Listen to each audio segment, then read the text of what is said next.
Hello, and good day, everyone. My name is Samuel Egonu, the Executive Director of 180 Chain Street. But before I do start, I want to thank Ross McMillan for having me.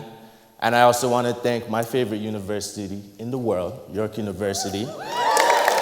I'm Alliance. So I'm going to get to why, York is also my favorite university. But before that, I'm going to get into my story and 180 Chain Street and why it's the way of the future. Now, myself, I was born in London, England, North London to be exact, so Arsenal's my team. You Manchester people, watch out. And after that, I moved to Nigeria. So just understand the parameters of this. The reason why I was born in England was just so I can have a certain advantage in this life, at least that's what they thought, and then we moved to Nigeria right away.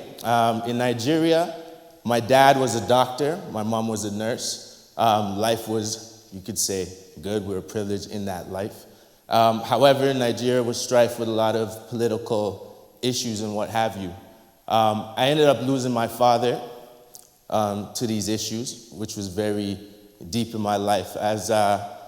Because of that, we ended up moving to good old Canada, accepted us with open arms. Now, when I came to Canada, obviously, education to me was always very important. It was always branded to me. Matter of fact, I was reading at 2 years old.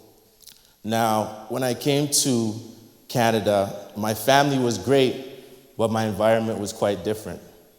Now, within my environment, there were a lot of things happening. I settled in the Oakwood and Eglinton area, and I was always in the West End part of Toronto and also downtown. Now, as time went on, within my environment and where I lived, it was primarily a blood neighborhood. Now, as I was growing up, I loved basketball, I loved sports, and I would play these things, There was one person that was a mentor in my life. He was quite older than me. He was about 18 at the time. And he went to a basketball tournament. He ended up getting stabbed. At grade 5, that was something that definitely was a turning point for me. However, I kept this inside. I didn't have anyone to talk to, no one to move, to even get this off my chest, but I'm dealing with this. Long story short, that stayed in me, and different things, anger started to emerge from me, from these things that were happening because it wasn't getting dealt with. There was nobody around to help me with these situations. Now, I get to high school, big moment in my life, and within high school, many things happen, and this is what we got to understand, and school and education, why it's so important. When we kick youth and these kids out of school, at that moment, we're telling them that, this is not for you. That certain things in this life are not attainable to you. And I was one of those youths who went through that situation, and it started with police harassment, being locked up at school at 16, going to Central Tech. I was falsely arrested for a robbery. It spiraled from there. So now, school wasn't engaging me. However, like I said, education was always important to me. So I knew that whether or not formal or informal education was very important. So I kept reading, kept studying, kept getting involved with books that I liked.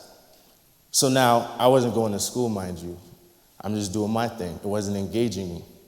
So now, at 19, something happened that was once again, changed my life.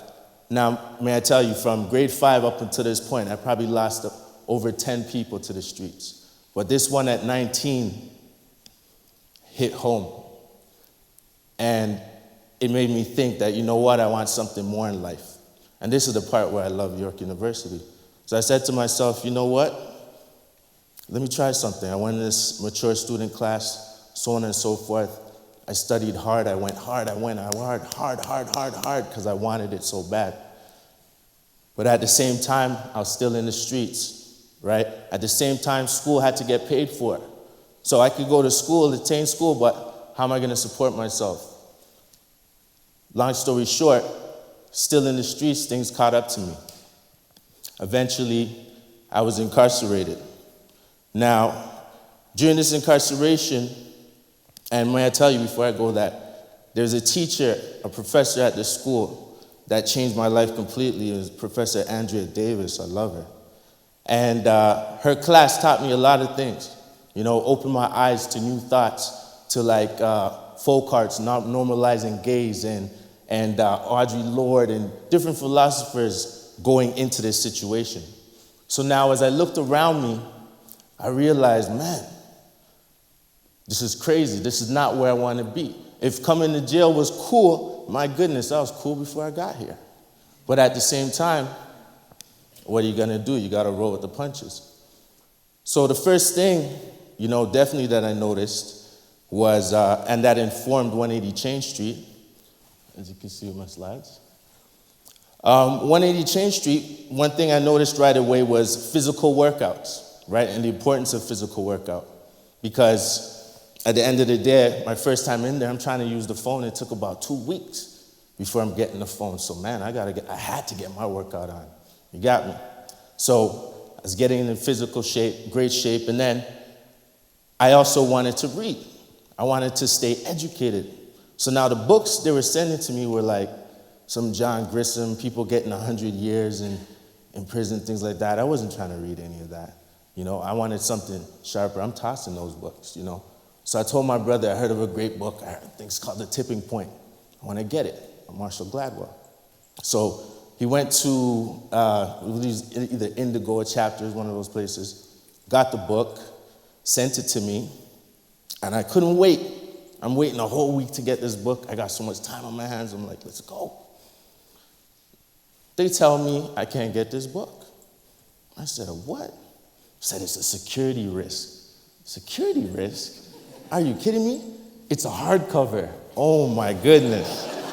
Wow. So what am I going to do with this hardcover? So I told my brother, okay, I'm still going to fight because you see, education is something I wanted so much. So they said, look, you cannot get this book mailed in. You're going to have to get it directly from the publisher, which means that you have to call LA or New York, right? Pay double the price, the shipping and handling, all that stuff. I said, all right. I got time. Let's do it. My brother went, got the books, sent in. Lo and behold, I got the tipping point. Held it like it was a piece of gold, Started reading it. And at that point, too, you're dealing with a lot of different issues of masculinity and what have you in this place, and everybody being all tough, right? And here I am reading. But little do you know, there were other people that were interested in this book as well, which kind of got me. I said, oh, you're not so tough after all. But at the end of the day, they wanted to learn, right? And so this started.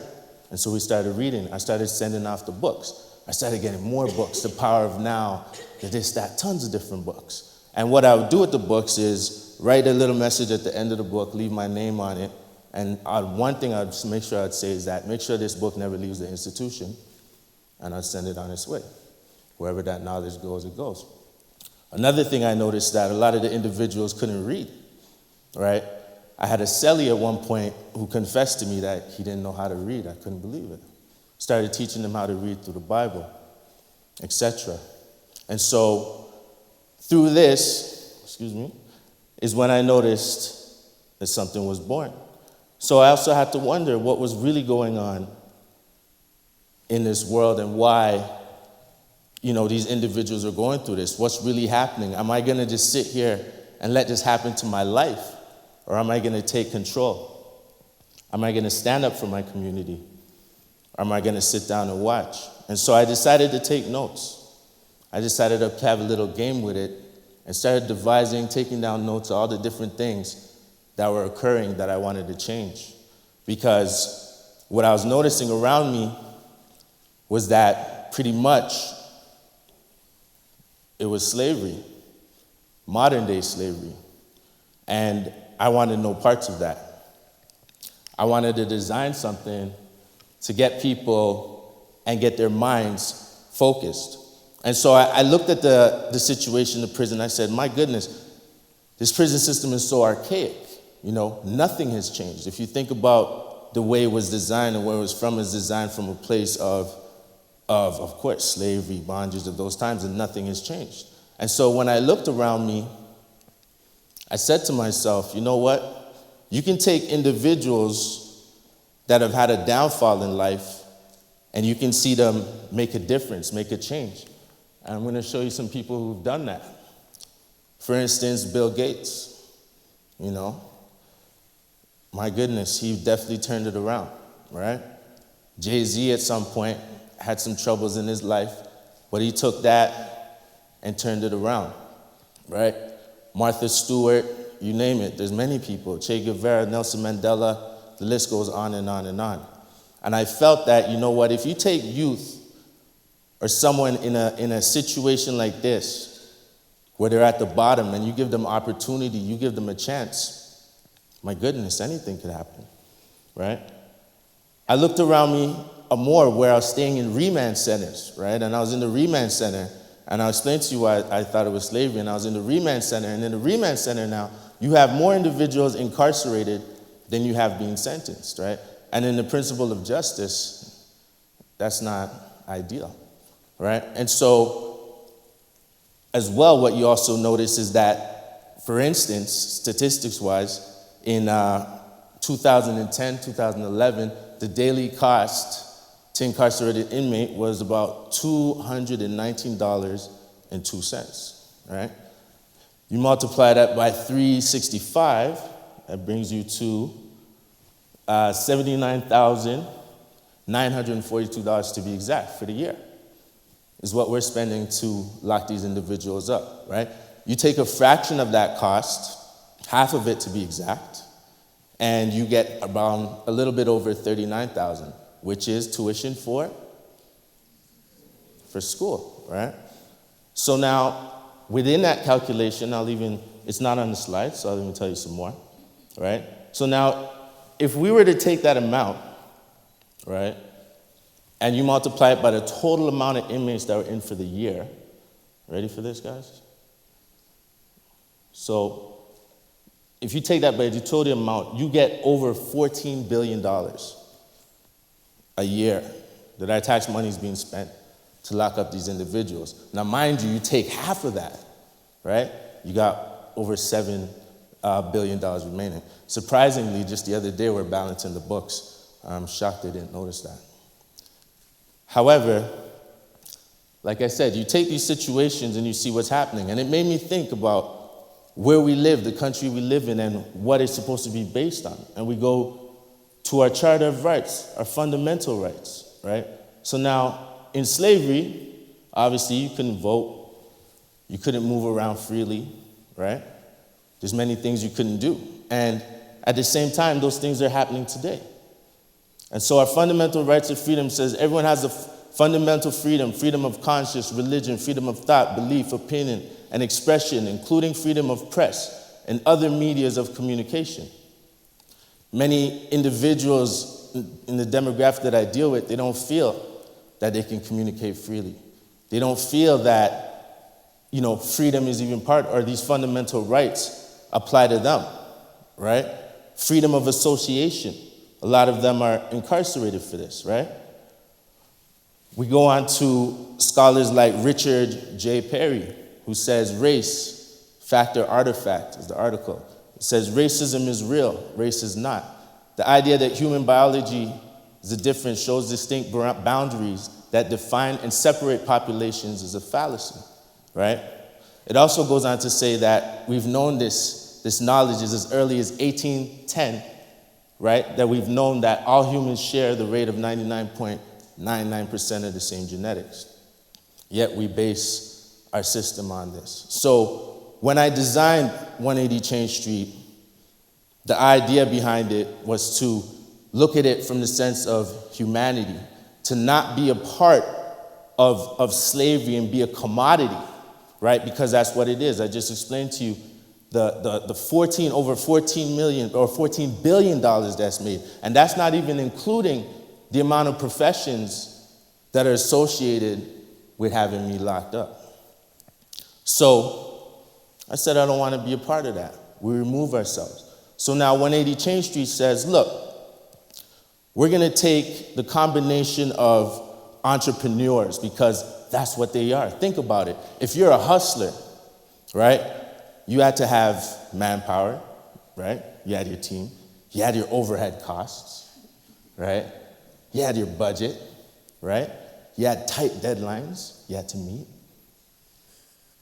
What's the difference? So let's take that transferable skills, and let's make these guys entrepreneurs, the most amazing entrepreneurs.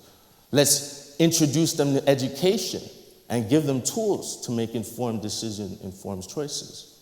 And so that's exactly what 180 Change Street has done. And so throughout this journey now, I went through a lot. Like I said, right now I'm looking at my hands. My hands are all scarred. This is 4.5 years later.